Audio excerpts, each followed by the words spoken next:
د متحدو ایالاتونو ولسمشر ډانلډ ټرمپ به نن په پینټاګان کې د افغانستان په اړه د تعهداتو او د هغو د زیاتولو پر احتمالي پلانونو د داعش پر خلاف بحث وکړي.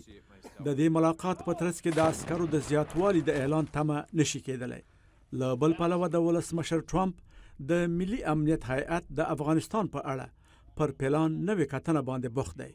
نهایي پړاوونو ته رسوي او د داعش پر خلاف پر خپلو آینده پلانونو هم کار ته ادامه ورکوي.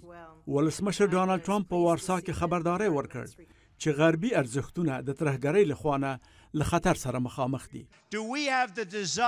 آیا موږ دا ارزو او زړورتیا لرو چې خپل مدنیت د هغه کسانو په وړاندې وساتو چې غواړي بې ثباته او تخریب کړي؟ خو د یو شمیر مهمو مسایلو په تړاو د ولسمشر ټرمپ اقدامات د هغه د انتخاباتو د مبارزې د وخت سره برابر نه دي.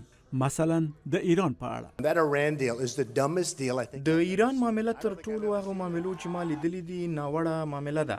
زه فکر نه کوم چې ما هیڅ کله همداسې معامله لیدلې وي.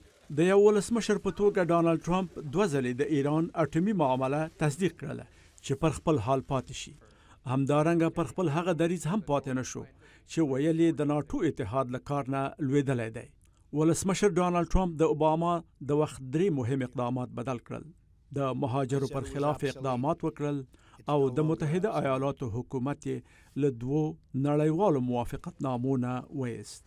یوه د ترانس پاسفیک د تجارت شراکت معامله وه او بله د پاریس د اقلیم موافقت نامه وه. د بهرنۍ پالیسۍ تحلیل کوونکي وایي د ولسمشر ټرمپ مختلف نوع پیغامونه نړیواله ټولنه له پریشانۍ او مغشوشتیا سره مخامخوي. د امریکا د ارزښتونو په اړه او دا چې د دې اداره کومې خواته روانه ده ډېرې پوښتنې شته دي. که چیرې د ملت پالنې او عوام پالنې په لور لاړه شي نو 4 کاله وروسته ښایي موږ په باور او اعتماد کې کموالی ووینو. په دا اوس وخت کې یو شمیر عوامل د دې سبب شوي دي چې د ولسمشر ټرمپ پالیسي د اوباما له پالیسۍ سره نږدې پاتې شي. د ایران په اړه او د شمالي کوریا په اړه. ولسمشر د شمالي کوریا په اړه په دې حقیقت پوه شوی دی چې ډېرې غوره لارې چارې په مخ کې نشته دي.